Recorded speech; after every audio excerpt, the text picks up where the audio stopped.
نحمده ونصلي ونسلم على حبيبه الكريم أما بعد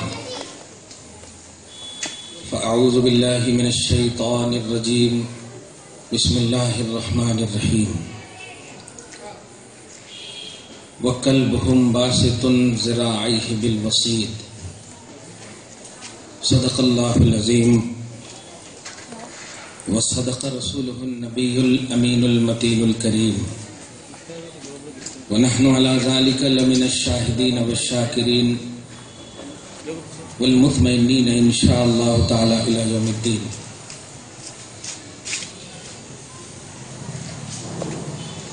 جو بھائی کھڑے ہیں وہ آ کر بیٹھ جائیں،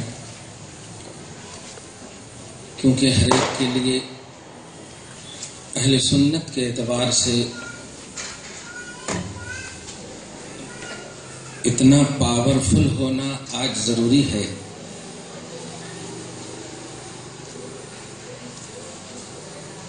کہ جب کبھی ضرورت پڑے تو آپ سامنے والے کو کم سے کم اس طور پر مطمئن کر سکیں کہ جو تم سوال کر رہے ہو اس کا جواب ہمارے پاس ہے، ریفرنس ٹو کانٹیکٹ ابھی نہیں ہے، جواب ہمارے پاس ہے، لیکن اگر سنیں گے سمجھیں گے تب جا کر کے یہ اعتماد اور یہ بھروسہ آپ کو پیدا ہوگا۔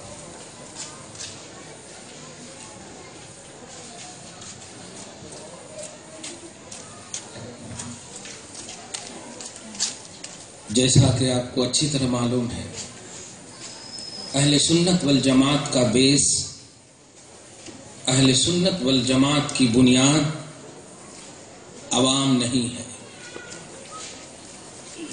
اہل سنت والجماعت قرآن اور حدیث کی صحیح ترجمانی کرنے والے علماء، مفتیاں اور مشائخ، یہ ہمارے بیس ہیں۔ یہ بات وہ ہے کہ آپ کو دنیا کی کسی بھی جماعت سے شرمندہ نہیں ہونا پڑے گا۔ جماعت آپ کے سامنے آتی ہے، جمن جمراتی کی شباہت پیش کر کے آپ کے اہل سنت کو، آپ کی سنیت کو للکارتی ہے۔ اگر کسی نے فجر کی نماز نہیں پڑھی تو اس نہ پڑھنے والے کو آپ کے سامنے پیش کرتی ہے۔ آپ انہیں بتائیے اہل سنت والجماعت کی بنیاد کیا ہے، اہل سنت والجماعت کا بیس کیا ہے۔ تو انشاءاللہ یہ جو جاہل پنا اور جو جہالت کر رہے ہیں، آپ کی تو الحمدللہ ہدایت ہوگی ہی، ساتھ ہی ساتھ ان کی بھی زبان دوزی ہو جائے گی۔ دعا ہے اللہ پاک میری یہ دو بات کو خاص طور سے سمجھنے کی مکمل توفیق بخشے۔ آج کا یہ عظیم الشان جلسہ یاد حسین کے عنوان سے جلسہ اس لیے بھی اہم ہے کہ خصوصیت کے ساتھ اہل بیت اطہار بول کر جو آج پوری اسلامی سوسائٹی جس ذات کو سر فہرست جانتی اور پہچانتی ہے وہ حضرت امام حسین ہے۔ اہل بیت کا لفظ بولتے ہیں، آل رسول کا لفظ بولتے ہیں، اور کتابوں کی دنیا سے شدھ بدھ بھی ذرا سی اگر رکھنے والے انسان ہیں تو وہ آٹومیٹک ان کا سب سے پہلا ذہن نبی کے پیارے نواسے کی طرف جاتا ہے۔ ورنہ آل رسول تو بہت ہیں دنیا میں، نسل مصطفیٰ بہت ہیں دنیا میں۔ یہ مقام اور یہ اعزاز اللہ تبارک و تعالی جسے چاہتا ہے عطا فرماتا ہے، عطا فرماتا نہیں، میں نے ایک جملہ کہا سمجھے نہیں، جسے چاہتا ہے عطا فرماتا ہے۔ قرآن کی دلیلیں، احادیث پاک کی دلیلیں سن کر آپ اسے ایک محدود نظریہ مت دو۔ محرم الحرام کی آج اب 1 تاریخ ہو گئی ہوگی، تو تو اب آپ کا دماغ یہ ہوگا کہ اب جلسے یاد حسین کیوں کرنا، اب اہل بیت اطہار کو کیوں یاد کرنا، اب کرے تو لوگ کیا بولتے۔ بس اسی ذہن کو آج میں علمی پہلو میں آپ کے سامنے واضح کر دوں اور ایک لفظ میں پہلے دعویٰ کے طور پر بول دوں کہ اہل بیت اطہار کی عظمت و احترام یہ ایمانیات سے تعلق رکھتا ہے۔ آپ نہیں سمجھے،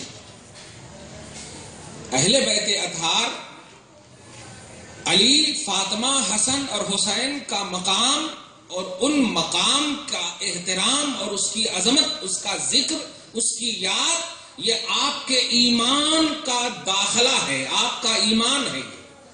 اب ایمان کا حصہ بھی میں نہیں بولتا ہوں، کیونکہ ایمان کے حصے میں جو ہے نا تھوڑی سی کمی بیشی کا بھی پہلو آ جاتا ہے۔ ایمان نہیں نہ ہے، کمپلیٹ ایمان نہیں نہ ہے، حصہ ہے نا۔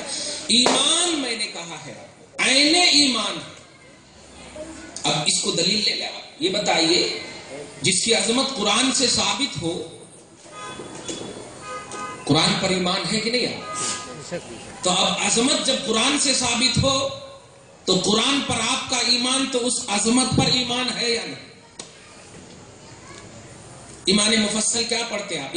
آمنت باللہ و ملائکتہ و کتبہ، میرا ایمان اللہ پر، اس کے فرشتوں پر، اس کی کتابوں پر۔ اور قرآن پاک میں میرے تتبع کے مطابق جو اس سال میں نے جو اسٹڈی کی ہے 5-6 آیتیں کریمہ، ویسے اگر ڈیٹیل لائیں تو ایک ہی جگہ میں 3-4 آیتیں ہیں، خاص طور سے سورہ الرحمن کی آیت نمبر 19، 20، 21، 22، یہ سب دیکھیں گے آپ تو ایک دم ڈیٹیل سے آپ کو ملے گا۔ قرآن امام حسین کو چھوٹا موتی کہا ہے، خوبصورت موتی کہا ہے۔ قرآن امام حسن کو اس سے بڑا موتی کہا ہے، کیونکہ عمر میں حسین چھوٹے تھے، حسن بڑے تھے۔ قرآن پاک نے اس کی تعبیر اور اس کا محاورہ قرآن میں کہا یخرج منہما اللؤلؤ والمرجان۔ لؤلؤ بولتے ہیں بڑے موتی کو، مرجان بولتے ہیں چھوٹے موتی کو، یا پھر لؤلؤ بولتے ہیں چھوٹے موتی کو، مرجان بولتے ہیں بڑے موتی کو۔ بہرحال یہاں چھوٹا اور بڑا لؤلؤ اور مرجان، یہ حسن اور حسین کا نام دیا ہے قرآن پاک میں۔ تفسیر حسینی میں آپ دیکھیں جائیں۔ آپ بتائیے کائنات کا کوئی ایسا خطہ نہیں ہے کہ وہ ایمان کا دعویٰ بھر رہا ہو اور قرآن پاک کی عظمت اور اس کے پوری آیتوں پر ایمان نہ رکھنے والا دعویٰ کر رہا ہو، بلکہ قرآن کی کمپلیٹ آیتوں پر، قرآن کے A to Z آیتوں پر ایمان لانا ہی ایمان ہے۔ ورنہ کسی آیت کو مان لینا اپنے من کی ہو اور دوسری آیتوں کو نگلیکٹ کر دینا، یہ تو یہودیت ہے۔ پارہ نمبر 1 کی سورہ بقرہ کی آیت ہے افتؤمنون ببعض الکتاب وتکفرون ببعض۔ اے یہودیو، کیا تم بعض قرآن کی آیتوں پر ایمان رکھتے ہو اور بعض کا انکار کرتے ہو؟ تو ہمارے نزدیک ایمان میں بعضیت نہیں، کلیت ہی کلیت۔ ہمارے نزدیک ایمان میں تمامیت ہی تمامیت۔ اب آپ ذہن اگر بن گیا ہے تو توجہ سے سنیے، جلسہ یاد حسین آج آپ کر رہے ہو، یاد رکھیے یہ کرنے کی ایک شکل ہے، ورنہ آپ کی زندگی کا ایمانی کوئی حصہ ایسا نہیں گزر رہا ہے یا گزر ہی نہیں سکتا جس میں اہل بیت اطہار کی عظمت اور ان کی یاد کا اور ان کے احترام کا آپ کا ایمان نہیں بول رہا ہو، آپ کو احساس نہیں ہوتا۔ آپ اگر نماز نہیں پڑھتے تب بھی کچھ لوگ اس کو مطلب یہ کہ جلسے جلوس کو، میرا ویسا ذہن نہیں ہے۔ دیکھیے شرابی کو شرابی کہنا بڑا آسان ہے، لیکن اس کے شراب کو چھڑانا بہت مشکل ہے۔ لیکن کمال یہ نہیں ہے کہ آپ شرابی کو شرابی کہہ دیجئے، کمال یہ ہے کہ اس کے شراب کو چھڑا دیجئے، یہ کمال ہے۔ رسول اعظم صلی اللہ علیہ وسلم کی بارگاہ میں مسند کی ایک روایت ہے، ایک صحابی ہے نضر ابن عاصم، بڑے دل القدر ہے، صحابی ہیں، ایمان لانے سے پہلے بارگاہ رسالت میں آتے عرض کرتے ہیں کہ میں ایک شرط پر ایمان لاؤں گا، اختیارات مصطفیٰ کا ملاحظہ کیجیے گا اور ذات سمجھ میں آ جائے، جڑ سمجھ میں آ جائے تو شاخیں آٹومیٹک سمجھ میں آ جائے۔ امام اہل سنت کے جملے میں آپ رطب اللسان رہنا تیری نسل پاک میں ہے، بچہ بچہ نور کا، تو ہے عین نور یا رسول اللہ، تیرا سب گھرانہ نور کا، اصل نور اور اصل کی شاخیں یہ بھی نور۔ توجہ دیجئے، عرض کرتے ہیں یا رسول اللہ میری ایک شرط ہے. کہا کیا شرط؟ میں 2 ہی نماز پڑھوں گا تب ایمان لاؤں گا. اسلام اس شرط پر قبول کروں گا کہ آپ میرے کو 5 نماز پڑھنے نہیں بولنا، 2 ہی نماز پڑھنے بولنا. آقا علیہ الصلوۃ والسلام نے کہا جا تجھے اجازت ہے. توجہ دیجیے گا، برائیوں کا خاتمہ کیسے کیا جاتا ہے. کافر کو مارنا آسان ہے، کفر کو مارنا آسان ہے. توجہ دیجیے، نبی نے اجازت دے دی. اختیارات ہیں، تشریعی اختیار ہے. آقا علیہ السلام نے اجازت دی، اجازت کے بعد وہ ایمان لے آئے. اور نبی پاک کے علم غیب کا تصور لائیے، جب ایمان لے آئے تو ظاہر ہے مومن کہتے ہی ہیں اس کو جو نبی کی ہر بات کو مانے، جو اسلام قبول کر لیے. تاریخ گواہ ہے کہ کبھی بھی انہوں نے 5 وقت کی نماز سے کم پڑھا ہی نہیں. بتائیے، یہ ہوتا ہے کہ ہمارا بھی ویسا ذہن نہیں ہے. اللہ پاک سارے سنی مسلمانوں کی عزت و آبرو کی حفاظت فرمائے، جو گڑبڑی ہے دور فرما دے. جلسہ یاد حسین یہ ایک اظہار ایمان ہے. توجہ دیجیے گا، ایک لفظ نوٹ کیجیے گا، علمی لفظ ہے. جلسہ یاد حسین یہ اظہار ایمان ہے. آپ نماز پڑھتے ہیں، آپ حج کرتے ہیں، آپ زکات دیتے ہیں. کوئی بھی دعا، توجہ دیجیے، کوئی بھی دعا، کوئی بھی عمل ایسا ہے ہی نہیں جو بغیر واسطے حسن یا بغیر واسطے حسین کے آپ تک پہنچا. کیوں؟ اس لیے نہیں کہ وہ نانا ہے، بلکہ اس لیے نہیں کہ وہ نواسے ہے، بلکہ اس لیے کہ وہ ایک جلیل القدر صحابی بھی ہیں. اور نبی کا کوئی ارشاد ایسا ہو ہی نہیں سکتا کہ ڈائریکٹ آپ تک پہنچا. توجہ دیجیے گا، اور بڑا علمی پہلو نوٹ کیجیے گا. جلیل القدر صحابی رسول کا نام حسین ہے. جلیل القدر عظمت والے صحابی رسول کا نام حسین ہے. توجہ دیجیے گا، صرف ایک نانا اور نواسے کا جو جملہ ہوتا ہے، یہ محبت اور پیار کے جملے میں آپ سوچ سکتے ہو ارے نانا تم نواسے سے پیار کرتا ہی ہے. دنیا میں بھی دیکھا جاتا ہے، بیٹی کو چھوڑ دیتا، بیٹی کے بیٹے سے پیار کرتا، بیٹی کی بیٹی سے پیار کرتا، بیٹی کو ڈانٹ دیتا، کیوں تم نے اس کو ایسا کیا، کیوں تم نے اس کو ایسا کیا. لیکن یہ محبت اور عقیدت، یہ وقتی عقیدت اور محبت ہے. یاد رکھنا، کتابوں کی دنیا والی محبت جو ہوتی ہے، لکھاوٹ والی محبت جو ہوتی ہے، یہ سب بعدیت کو چاہتی ہے، یہ بعد کی محبت ہے. حسن اور حسین کی محبت وہ ایمانی محبت ہے کہ کوئی کتاب دنیا میں نہیں آئی تھی. رب محبت فرماتا تھا، اللہ محبت فرماتا تھا.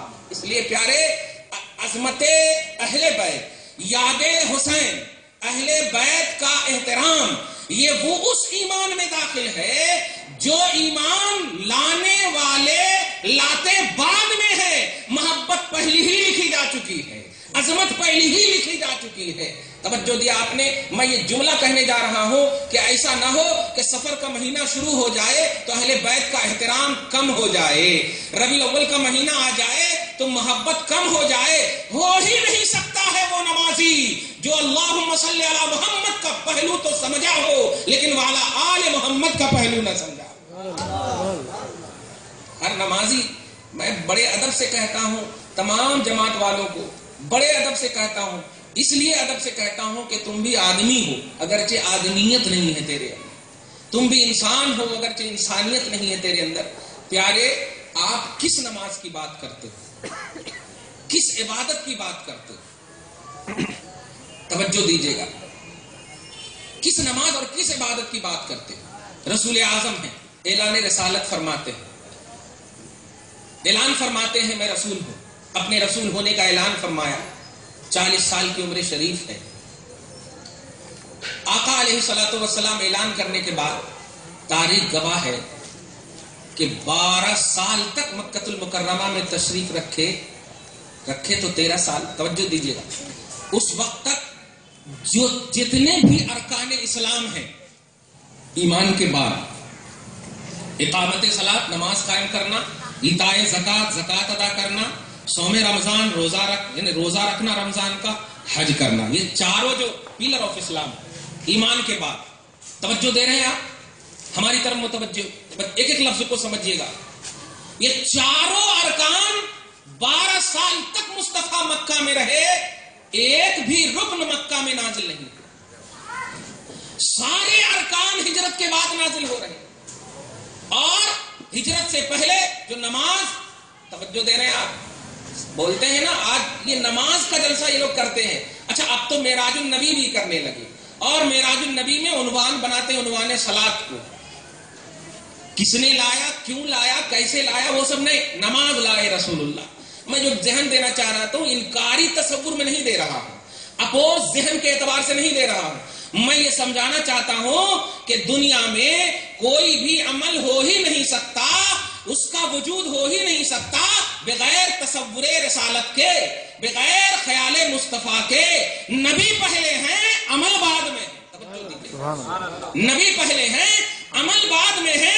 12 سال ہو گئے معراج میں آقا گئے، نماز کی فرضیت لائے، ہجرت کر کے مکہ گئے، 8 سال 9 سال ہو گئے، حج کی فرضیت ہو رہی ہے، زکات کی فرضیت کا اعلان ہو رہا ہے، توجہ دیجئے آپ، روزے کی فرضیت کا اعلان ہو رہا ہے، مکہ میں رسول ہے، کلمہ پڑھا جا رہا ہے، لا الہ الا اللہ محمد الرسول اللہ۔ مجھے بتائیں پوری دنیا کے وہ تمام طبقاتی تصور رکھنے والے، لا الہ الا اللہ کا معنی تم نے نماز کیا ہے، نماز صرف اللہ کے لیے، عبادت صرف اللہ کے لیے، تم نے یہ نہیں سمجھا کہ نماز یہ عبادت کی ایک کوالٹی ہے، عبادت آل ان آل نہیں ہے، توجہ دیجیے، نماز عبادت کی ایک قسم ہے، آل ان آل نہیں ہے۔ لیکن اس لیے بھی نوٹ کرنا، اس لیے بھی کہ لا الہ الا اللہ کا معنی ہوتا ہے نہیں ہے کوئی معبود سوائے اللہ کے، یعنی عبادت صرف اللہ کی ہوگی۔ یہاں پر یہ نہیں کہا نہیں ہے کوئی نماز کے لائق مگر اللہ، نہیں ہے کوئی نماز کے لائق مگر اللہ۔ اب یہ جب پہلو نہیں ہے، پہلو ہے عبادت کے لائق کوئی نہیں مگر اللہ، تو عبادت کو جب یہ عام ہے تو اس کو اس لیے بھی عام رہنے دو کہ جب 40 سال کی عمر پاک ہوتی ہے، اعلان رسالت ہوتا ہے، ابو بکر لا الہ الا اللہ اور محمد الرسول اللہ کہہ کر دائرے ایمان میں تو آ گئے، لیکن کوئی نماز نہیں ہے، کوئی حج نہیں ہے، کوئی زکات نہیں ہے۔ میں یہ نہیں کہتا بے عمل بن جاؤ، مگر سمجھو ایمان کو، سمجھو اسلام کو، کوئی عبادت کوئی نماز کی شکل میں نہیں، حج کی شکل میں نہیں، زکات کی شکل میں نہیں، عبادتوں کی رٹ لگانے والی جماعتوں، نبی کا یہ 12 سال کی جو عمر رسالت ہے، کیا یہ صرف منطقہ مارنے کے واسطے ہے؟ کیا یہ صرف زندگی گزارنے کے واسطے ہے؟ مجھے بتاؤ رسول پاک کی یہ 12 سالہ زندگی جس میں رب کی طرف سے کوئی وہ حکم نازل نہیں ہو رہا ہے جس حکم کا لا الہ الا اللہ کے ذریعے پرچار کیا جا رہا ہے، توحید کے ذریعے پرچار کیا جا رہا ہے۔ توحید یہ ہے اللہ کو مانا جائے، توحید یہ ہے اللہ کی عبادت کی جائے۔ کس نے اس سے انکار کیا ہے؟ لیکن تاریخ توحید کیا ہے، تاریخ ایمان کیا ہے، تاریخ رسالت کیا ہے، حقیقت ایمان کیا ہے، حقیقت رسالت کیا ہے، تصور رسالت کیا ہے۔ جب آپ نے سمجھ لیا نبی اعلان رسالت فرما رہے ہیں، قوم ایمان لا رہی ہے، ابو بکر جیسے لوگ ایمان لا رہے ہیں، کیا تم کہو گے کہ ابو بکر کی حالتیں نبی کے ساتھ بے نماز کی حالتیں ہوگی، اور جتنے بھی لوگ ایمان لائے مکہ میں سب بے نمازی ہوں گے، سب بے عبادت ہوں گے؟ نہیں پیارے، نماز یا عبادت کی کوئی بھی کوالٹی بغیر رضائے مصطفیٰ کے، بغیر توحید کو خوش کیے ہوئے، بغیر رسالت کو خوش کیے ہوئے وہ کارگر ہی نہیں ہو سکتی۔ جب آپ نے یہ تاریخ کی حقیقت کو سمجھ لیا تو آپ کا دل مچل اٹھا ہوگا کہ نماز کے ذریعے سے لا الہ الا اللہ کا ڈیفینیشن بتانے والے یہ کتنی بڑی غلط فہمی کے خود بھی شکار ہے اور آپ کو بھی شکار کر رہے ہیں۔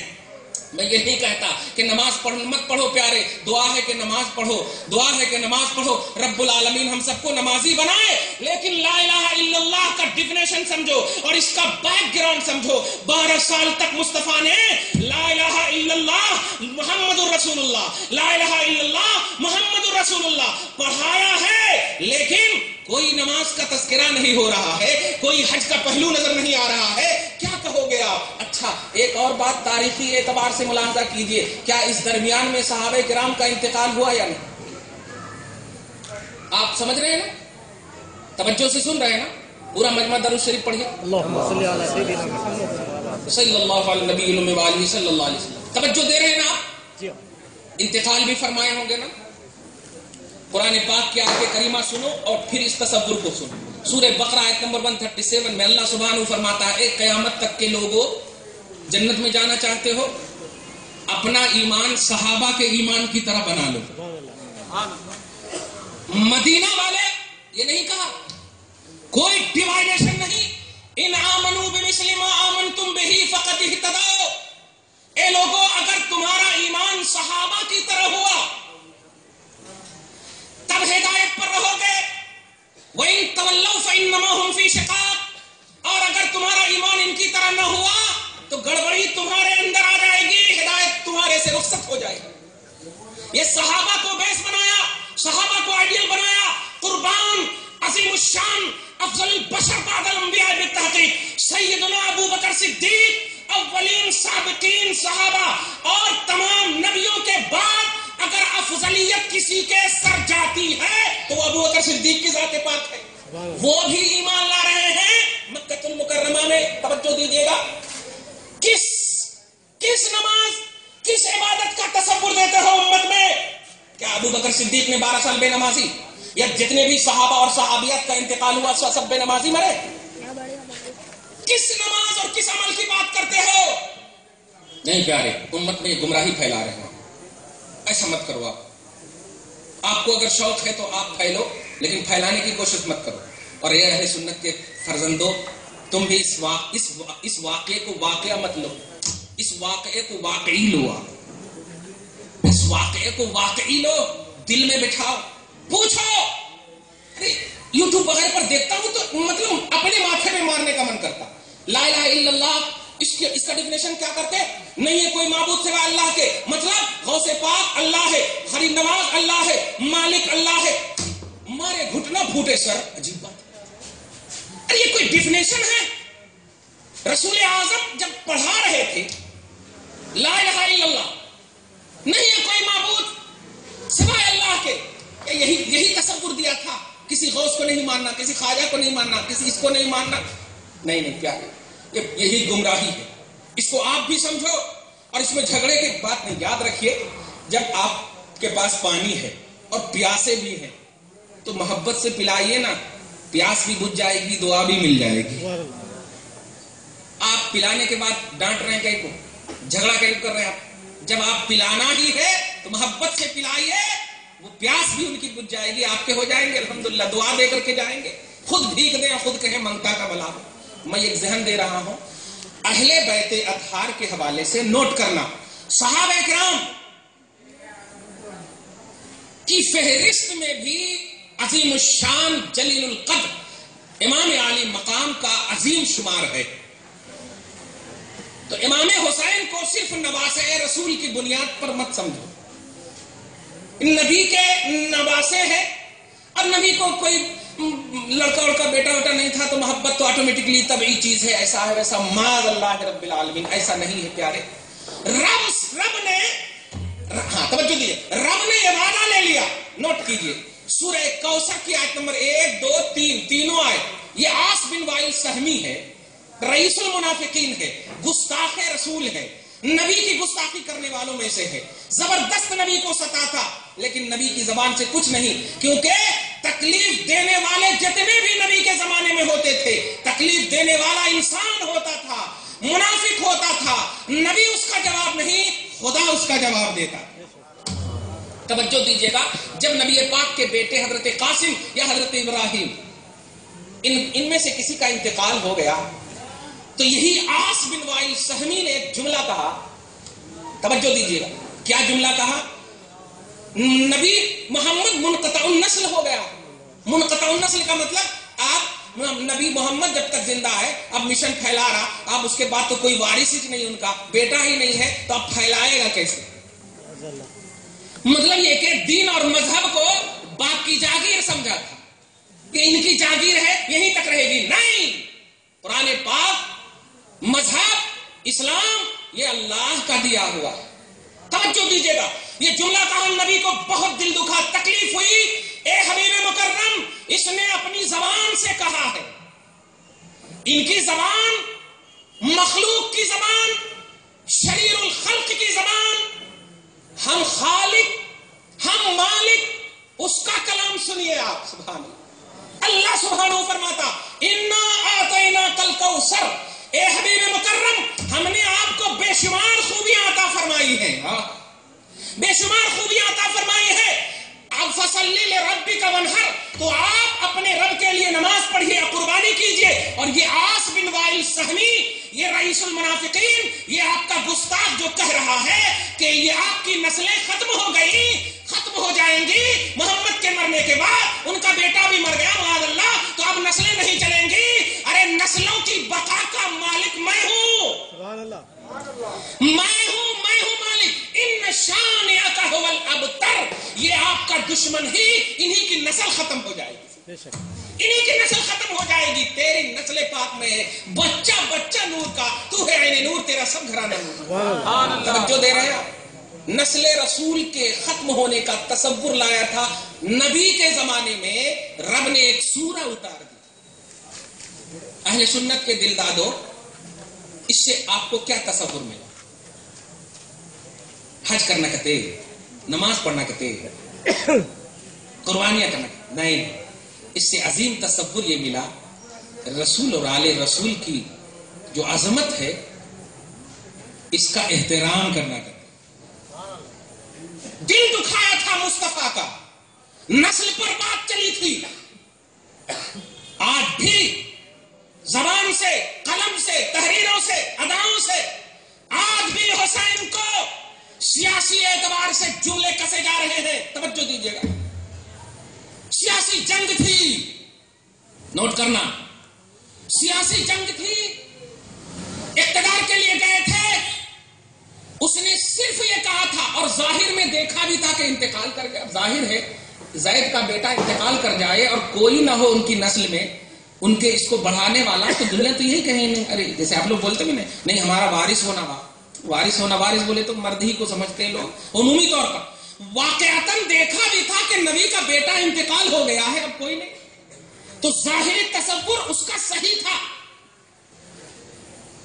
مگر آج کی تمام اہل سنت والجماعت کے علاوہ جتنے بھی طبقے ہیں بشمول پیس ٹی وی وغیرہ اور ان کے جتنے بھی ریلیٹو حضرات ہیں، مولانا توصیف الرحمان، معراج ربانی، یہ سب کو جب دیکھیے تو اس انداز میں حسین کو پیش کرتے. ضرورت کیا تھی حسین کو جانے کی؟ ضرورت کیا تھی حسین کو جانے کی؟ توجہ دیجیے، ضرورت کیا تھی؟ اپنے گئے تھے تو چلے جائیں، بچے کو لے جانے کی ضرورت کیا تھی؟ یہ اقتدار کی جنگ تھی. توصیف الرحمان نے تو یہاں تک کہہ دیا کہ دنیا میں سب سے بڑا جھوٹ میدان کربلا کا واقعہ، ابھی بھی یوٹیوب پر ہے، سب سے بڑا جھوٹ میدان کربلا کا واقعہ ہے. اب آپ سینے پر ہاتھ دھر کے بتائیے، دہشت گردی وہ پھیلا رہے ہیں یا آپ جو صحابہ کے بیس اور اس کے طرز عمل پر اہل سنت جو گامزن ہے، اور الحمدللہ صبح قیامت تک گامزن رہیں گے، ہر بچہ گامزن اسی پر رہے گا. یاد رکھیے اپوز ذہن وہ دے رہے ہیں، ہم تو وہی کر رہے ہیں کہ قرآن نے مطالبہ کیا ہے. اے لوگوں، صحابہ کی طرح ایمان رکھنا. ہم نے دیکھا ابو بکر کو، خدا کی قسم، نبی اعظم کی وہ سنت کا علم بردار، جب حسن و حسین کو اپنی نگاہوں کے سامنے دیکھتا، باوجود کہ بوڑھا تھا، کمزور ظاہری طور پر تھا، ضعیف تھا، قوا مزمحل ہو جاتے تھے، لیکن بمشقت ان کے ادب کے لیے کھڑے ہو جاتے تھے.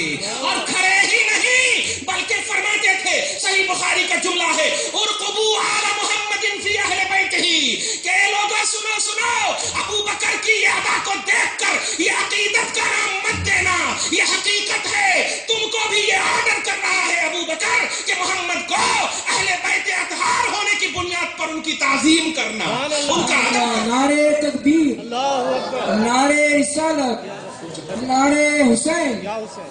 توجہ سے سن رہے ہیں آپ؟ جی تو سیدنا ابو بکر صدیق صحابی ہیں یا وہابی ہیں؟ صحابی، بولیے، صحابی، افضل صحابی.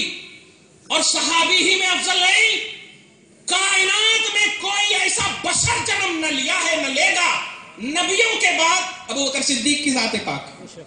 ان کا طرز عمل، مسجد کو ابو بکر صدیق کا نام دو گے، مسجد کو عمر فاروق کا نام دو گے اور انہی کے تصور کے خلاف کام کرو گے؟ کیوں کیا ابو بکر نے ایسا؟ اور امیر المومنین فی الحدیث، بخاری شریف، صحیح بخاری لکھنے والے، مومنوں کے امیر حدیث کی دنیا میں، جو تمام طبقات کے لوگ بشمول بزوم خیش اہل حدیث جو اپنی روح رواں ان کو مانتے ہیں، انہوں نے اس حدیث کو نقل کر کے کس مسئلے کو جنم دیا ہے؟ بتائیے کون سا مسئلہ اس سے نکلا؟ ارقبوا آل محمد فی اہل بیت، محمد کو ان کے اہل بیت ہونے کا اعزاز دو، محمد کو محمد صلی اللہ علیہ وسلم کے اہل بیت کی تعظیم کرو۔ توجہ دیجیے گا، اس سے کیا مسئلہ نکلا؟ رفع یدین کا مسئلہ نکلا، سینے پہ ہاتھ باندھنا کہتے، کس کا مسئلہ نکلا؟ 7563 حدیثوں میں سے یہ ایک حدیث کب پیش کرو گے؟ ہمارے کو بخاری ہونا تو ہم سے مانگنا با، یہ پان ٹھیلے والے سے کہیں کو مانگ رہا، جن کو بخاری کا حجہ لگانے نہیں آتا ان سے مانگ رہا نہیں۔ پیارے، تو اہل بیت اطہار نہ یہ کہ کتاب کی محتاج ہے ان کی تعظیم، توجہ دیجیے گا، اب آ رہا ہوں اصل پر، کسی کتاب کی محتاج نہیں، کسی لیکچر کی محتاج نہیں، کسی تقریر کی محتاج نہیں، کسی اسپیچ کی محتاج نہیں، اس لیے کہ اس کی عظمت کا اعلان تمام میں بے نیاز رب العالمین اپنی زبان سے کر رہا، وہ کسی کا محتاج نہیں، واللہ الغنی، وہ غنی ہے، بے نیاز ہے، وہ کسی چیز کا محتاج نہیں۔ قرآن تو تجھے اظہار اور قرآن تو تجھے اس کا مطلب اس کے ظہور کے لیے، حقیقت کے ظہور کے لیے تمہارے سامنے آیا ہے، ورنہ پیارے یہ اللہ کا کلام ہے، اور اللہ کا کلام ایسا نہیں ہے کہ جب محمد تشریف لائے تبھی وہ اللہ کا کلام ہے، نبی تشریف نہیں لائے تب بھی وہ اللہ کا کلام ہے، تب بھی وہ اللہ کا کلام ہے۔ اس لیے کہ کلام الہی کو کلام ازلی کہتے ہیں، اور کلام ازلی کا ڈیفینیشن یہ ہے کہ اس کے لیے انتہا نہیں اور اس کے لیے ابتدا نہیں، اس کی ابتدا اور انتہا نہ ہو، قدیم ہے، ازلی ہے۔ توجہ دیجیے گا، اور اس کلام میں اب عظمت کے جملے سنو اور احترام کے جملے سنو، اور ابھی جو کچھ بھی آپ ماشاءاللہ سبحان اللہ الحمدللہ جس طرح بھی چہرہ آپ کر رہے ہیں، جو بھی آپ سوچ رہے ہیں، جس انداز سے آپ سوچ رہے ہیں، خدا کی قسم یہ ساری کیفیتیں، ساری ادائیں، ساری سوچ، ساری حیات، ساری شکل اللہ کو اتنی پسند ہے کہ قرآن سے اس کا سنو، قرآن سے سنو۔ نبی اعظم صلی اللہ علیہ وسلم تمام نبیوں میں اعلیٰ، ان کی امت تمام نبیوں کی امتوں میں اعلیٰ ہے نا، ہے الحمدللہ۔ حضرت آدم سے لے کر کے عیسیٰ تک آ گئے، تمام امتیوں کو اور تمام نبیوں کو ظاہری طور پر یہاں پر رکھا ہے آپ نے، اور ان کی نبی اور ان کی امت، ان کے واقعات جب عظمت آپ کے دل میں ڈالیں تو سمجھ